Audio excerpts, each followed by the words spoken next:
Hello Cloud Gurus, and welcome to this brief lesson where we'll talk about document database types. As we alluded to in the last lesson, there is a growing convergence between some key value and document database platforms. The differentiators between the two is blurring, and each inherit features from the other. As a reminder, in the last lesson we talked about key value stores where the key component acted as the key, and the value was, strictly speaking, a blob of data which was opaque to the database. It was retrieved based on the key, but the data within it was only available as a basic atomic blob of data. In our example on screen now, we could recall this key pair with the UK key, but we couldn't search for London as the value as it's opaque to the database. We've hinted as much, but the lines have started to become blurred, and some key value database types have started to move more into the document DB feature space. At a very high level, document DB stores are very similar to key value stores, but where the values, which are known as documents, are stored using some structured document encoding such as XML, JSON, or BSON, which is very simply a binary version of JSON. So keeping with the same example, in a document store DB, the above key value data would be encoded as a document.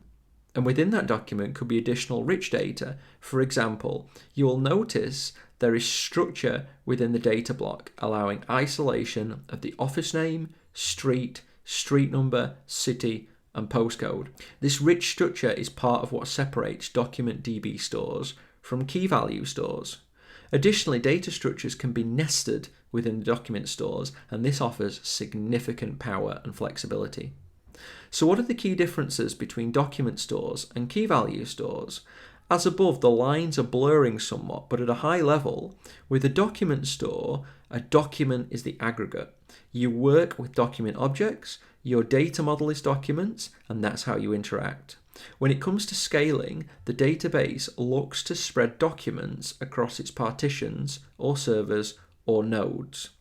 You should use a document store if you're working with data which can be grouped into a document. Processing across document boundaries is going to be very inefficient.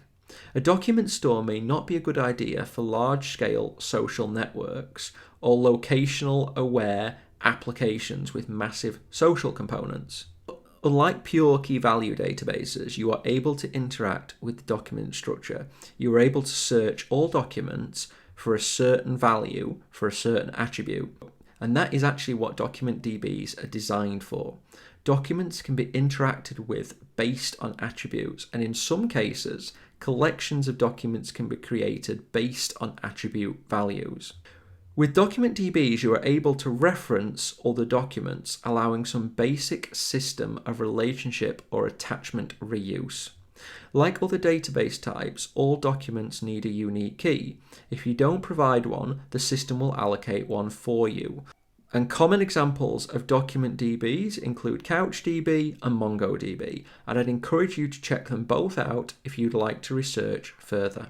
And that's the end of this brief lesson, Cloud Gurus, during which we've talked about document DB stores. If you do have any questions, feel free to reach out directly or via the Cloud Guru forums. Otherwise, feel free to move on to the next lesson, which will talk about column family databases.